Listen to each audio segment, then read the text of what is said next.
இன்றே டவுன்லோட் செய்து உங்கள் ஃபேவரட் ஷோக்களை என்ஜாய் பண்ணுங்க. டக்குன்னு ஆட்டோ எடுக்கிறேன். கொஞ்சம் லேட்டா போனாலும் என் வாழ்க்கையை ஊசல் ஆடிடுனே. உங்களுக்கு புரியாதுல்ல, ரொம்ப நல்லவர். உங்களுக்கு உடனே புரியாது. என் நிலைமை எனக்கு மட்டும் தானே தெரியும். அக்கா ஆமா, உனக்கும் என் நிலைமை தெரியும். இவனுக்கு என் நிலைமை தெரியும். கொஞ்சம் அமைதியா இருங்கக்கா. எப்படி இந்த அமைதியா இருக்க முடியும்? இங்க இருந்து கோவிலுக்கு போறதுக்கு 1/2 மணி நேரம், சாமி கும்பிட 1/4 மணி நேரம், திரும்பி வரதுக்கு 1/2 மணி நேரம், கரெக்டா 1.5 மணி நேரம்.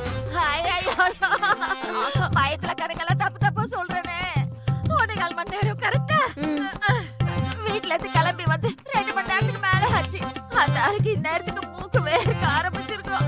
நான் மட்டும் போய் சொன்னது தெரிஞ்சது. என் கதை டர்ரு டர்ரு டர்ருதான். போன வேலை எதுவும் நடக்கலையே. இப்ப பாரு, இந்த ஆட்டோ ரிப்பேர் ஆயிடுச்சு.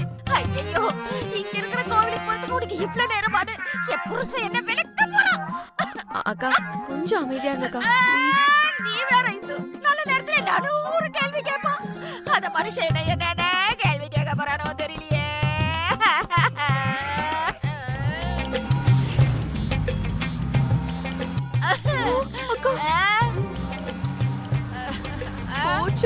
போச்சுதான்.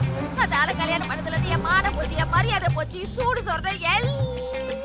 இங்க பாத்தியா, இது எந்த வண்டியை பார்த்தாலும் என் வீட்டுக்கார வண்டியை பாக்குற மாதிரியே இருக்கு பாத்தியா. அவருக்கு வருதாங்க்கா. முருகா முருகா முருகா முருகா முருகா முருகா முருகா முருகா முருகா முருகா முருகா முருகா முருகா முருகா முருகா முருகா முருகா. இதா நீ கோயிலுக்கு போற லட்சணமாடி? அது வந்துங்க. ஏய், இங்க என்னடி பண்ணிக்கிட்டு இருக்க? கோவிலுக்கு போனங்க, சாமி கும்பிட்டுங்க, அங்கிட்டு கிளம்பி வந்தனா வர வழியில இந்த ஆட்டோ ரிப்பேர் ஆயிடுச்சு. அதோ வேற ஆட்டோ பிடிக்கலன்னு பார்த்தா ஒரு வண்டி நிறுத்தலங்க.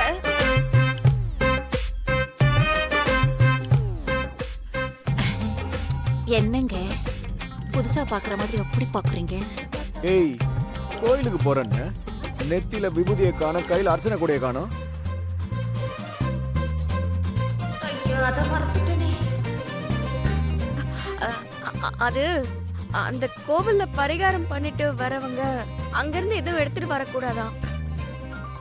அதான் அர்ச்சத விபூதி எல்லாமே அங்கேயே வச்சுட்டு வந்து. ஏய், நான் உங்ககிட்ட கேட்டேனா? பேசாம இரு. நீ சொல்லு.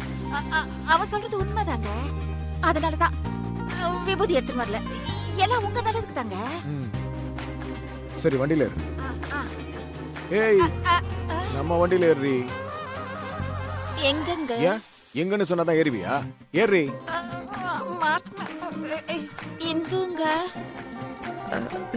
நான் தனியா வீட்டுக்கு போய்க்கிறேன், நீங்க போங்க.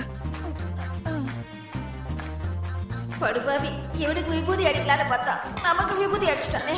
வீட்டுக்கு கூட்டு போய் என்னெல்லாம் டார்ச்சர் பண்ண போறானோ தெரியலையே. போங்க. ஏய், என்னடி அங்க பாத்துக்கிட்டு இருக்க? ஏறு வண்டியில.